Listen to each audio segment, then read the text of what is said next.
Chapter 405. I still can't believe it that I have been there. As soon as morning arrived, the first to rush to either side was Ever, who didn't know precisely what had transpired with either the previous night.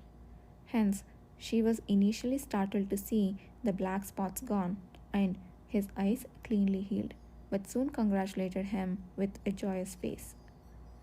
What followed was the revelation about the hidden basement on the fourth floor of the security management team's dungeon, which she had uncovered with Pruel the night before. Truth be told, I didn't think Prince Pruel would take the initiative so aggressively at first, so I was thinking we should act after the commander and Uther arrived, Ever explained.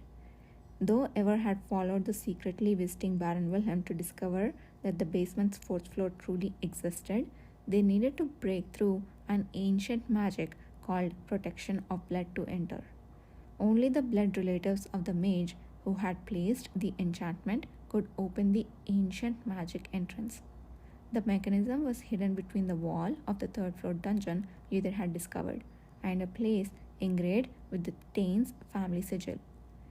Ever knew that blood, not completely wiped off near the sigil after Wilhelm's escape, was left behind. But asking Pruel outright for his blood seemed awkward due to his sensitive status. Even though he was a polite young man who was highly cooperative with her and dreamt of joining the cavalry, Pruel von Tain was still a natural nobleman, carrying the Tain family's bloodline. Therefore, Ever decided to proceed cautiously and waited for Kishu to finish his warehouse work and join them. But no matter how long she waited, he didn't show. Surprisingly, it was Pruel who persuaded her as time was running out. I must show Deputy Commander Beck the extent of my determination, he said, cutting his palm with a dagger, fearlessly smearing the flowing blood on the Tain's family sigil and sprinkling it around. It didn't take long for the ground before them to shift, revealing hidden stairs leading down to the fourth floor. The cells of the dungeon floor 4 really did have people trapped inside. I initially thought the bodies were piled up since there was a magic circle that forced the imprisoned to sleep, but I was able to gather information from the person who was awake, Ever continued. He was a captive bot with his siblings, fortunate enough to be tied in an area where the magic circle was slightly damaged, so he could stay conscious. Ever and Pruel obtained information about the secret dungeon from him. It was protected by magic so strong that even Ever's mightiest punch couldn't break it, and could only be opened and closed by special means. Those who slept in there were only able to awake briefly to eat food bought by Baron Wilhelm every few days. Oddly enough, it seemed like they felt no hunger or thirst in there, she recounted. Not needing to eat or drink, not acting noisy, and having no chance to escape. It must have been the perfect place to hide people, Pruel remarked. Who on earth created such a dreadful and disgusting secret dungeon? Uther asked, unable to conceal his anger about the basement fourth floors from Ever. Ever is the person who gave you information, the awakener who kept shouting to announce the existence of the fourth floor? Yes, he was indeed someone who could control sound. Although it was an ability useless for escaping, Uther had taken the call for rescue seriously and not dismissed it as a mere ghostly noise. Because of Uther, the captive was able to meet the cavalry. He had spared no effort in sharing with Ever and Pruel the information he had gathered from Baron Wilhelm, not just regarding the prison, but other matters as well, and he promised to fully cooperate with the cavalry's plan for escape. And I made that man swallow the fruit that the commander gave. The fruit that Kishir had handed over to Ever through Finn Eldor for this mission made it easier to track the person who consumed it. Originally intended for tracking dogs, a few members of the cavalry within the security management team had a sense of smell even better than dogs. Baron Wilhelm will surely go to free those who were trapped there, with the auction ahead. That's when the cavalry will make their move. Even after Pruel and Ever finished the mission and returned, Baron Wilhelm had not yet discovered the truth. It was a flawless success. You managed well by assessing the situation properly even without me. That's reassuring. It's all thanks to Prince Pruel. Ever seemed to be very pleased with Pruel's impression of the matter. Had Pruel heard it, he would have been delighted, but unfortunately he was not present. He had momentarily left to finalize the information collection, now that they were nearing the end. But what happened yesterday that prevented you from coming to the security management team? I was really worried when I only heard something had come up. Quite a few unexpected things happened here. Hearing from Kishir about what had happened in the warehouse the night before, Ever was relieved that everyone had safely returned but reacted gravely to the information about the southern merchants. It's a relief that you finished everything in that situation, but the fact that such a skilled awakener is a close aide to Duke Tane concerns me. Prince Pruel seemed completely unaware that there is an awakener among them. I would bet not only Prince Pruel but also Baron Wilhelm and Duke Tane don't know that there is an awakener. If they knew, they would never have been able to build such a relationship of trust. That thought had occurred to Yidr yesterday as well. The idea that such a highly skilled individual was a mere merchant was hardly believable. The fact that we don't know their purpose is troubling. Fortunately, through yesterday's fights, a clue has emerged. Kishir casually replied to Yidr's muttering. Did you notice when you poured water on the bag of Kalanesa yesterday? That person tried to protect the bag. Yes. How could he forget?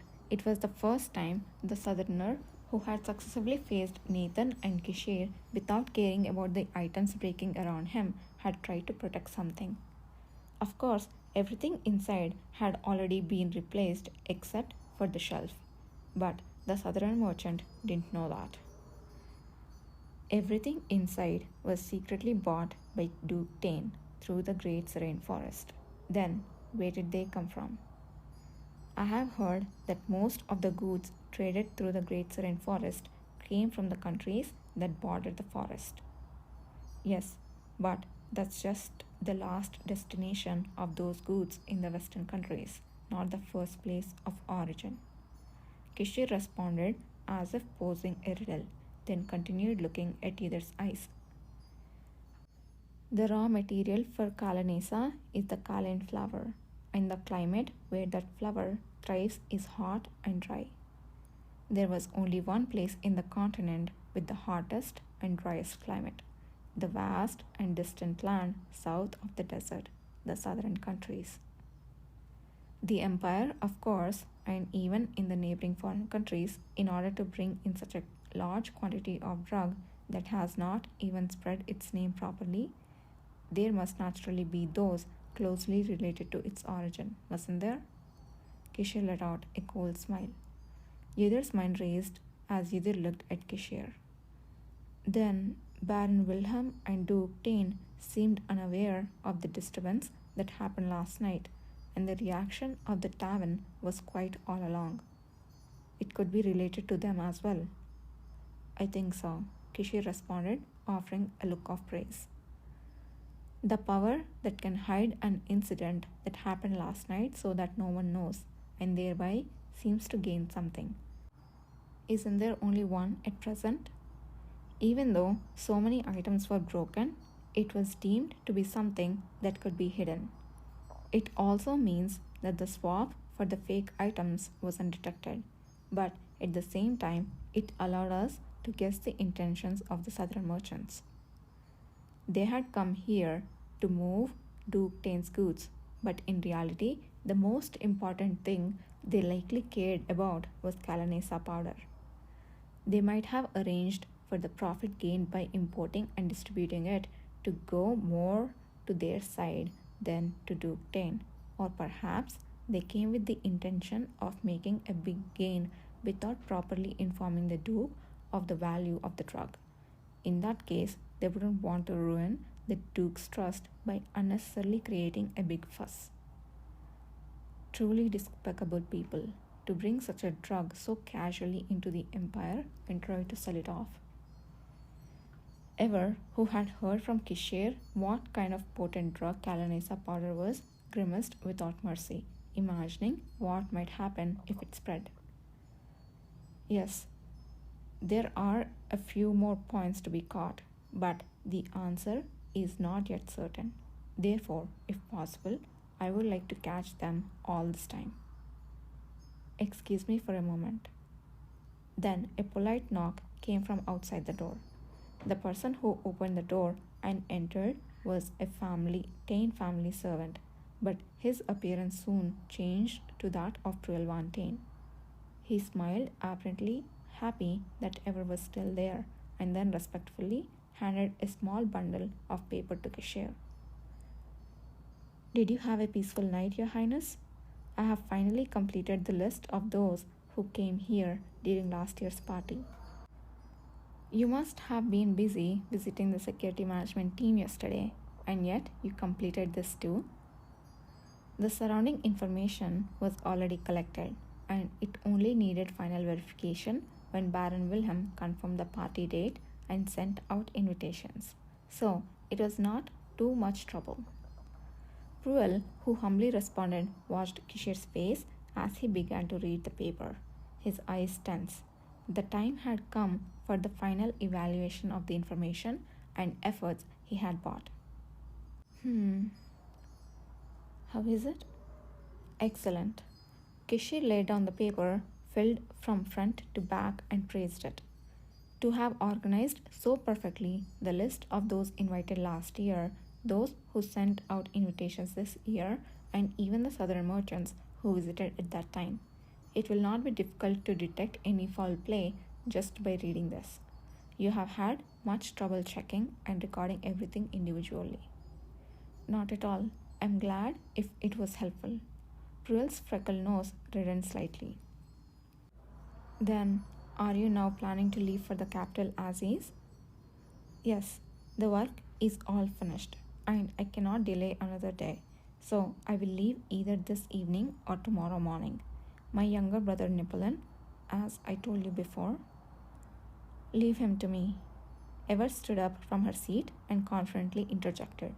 Pruel, who met her gaze, lifted the corners of his mouth, his face expressing great relief. Yes, that will do. I heard you injured your hand yesterday, and I see you still have it wrapped. As Kishir said, Pruel had bravely penetrated the protection of blood by cutting his palm in the security management team's dungeon the previous night, but still wrapping his hand with a handkerchief instead of a bandage. Meet Priest Lusan before you leave. No, it's not that bad. I'm fine. It might be hard to ride a horse if your hand is uncomfortable. At Kishir's suggestion, the red-haired youth furrowed his eyebrows as if he were troubled, but soon cautiously opened his mouth. I'm really fine. The wound itself has almost completely healed using the holy water I bought, and this is just something I continue to do because protection is needed until it's fully healed. Pruel, having answered, bowed politely towards Ever, who was staring at him with wide open eyes. Can I return this to you the next time I see you, Deputy Commander Beck? Oh, yes, of course, that's fine. You have a long journey, so you can throw it away without any burden if you like. Throw it away? Pruel responded forcefully. How could I throw away the symbol of warm compassion you bestowed upon me yesterday? I will surely return it to you, so please wait. Ever blinked, not noticing the strange passion in his voice, and nodded. Yes. Now, everyone will be busy, so let's get on with our respective duties. Kishir, who had been watching them, waved his hand with a peculiar smile. Contact me anytime through the predetermined route if there are any changes. That Baron Wilhelm had set the date for the party meant that the date for the secret auction had also been determined. Nahan is surely watching from somewhere. Those who wanted to take revenge on Duke Dane would surely appear somewhere, inflict significant damage, and attempt to find and take away the Awakeners among those who were victimized and trafficked. However, there was no worry to fear. Kishir and those following him had already finished all possible preparations and felt confident. Whichever side it is, come prepared for things not to go your way. Strengthening his resolve, Yudhir clenched his gloved hand tightly. And a week later, finally, numerous carriages began to line up and entered the widely open mansion for the Wilhelm family and within the gates of Danu.